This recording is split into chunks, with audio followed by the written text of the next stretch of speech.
Үлкен балаң көрінбейді ғой. Хау, ол жұмыста ғой. Со балаңа айтып қой бір, әке құсап бір айтпайсаң ба? Кеш құрылары о баланың қаңғыраулары көбейіп кетті.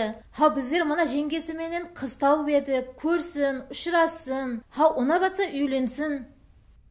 Келсін қане бір, өзім со баламен бір сөйлесіп көрейін. Ассалаумалейкум, баба. Уалейкум салам. Келдің бе балам? Ава, келдім. О балам бұны жүр сенкі түнімен қаңғырып. Жеңгеңмен маман қыз тауыпты. Үйленесең, ертеңнен қалдырмай көр балам соны. Жеңгесі суретін көрсет.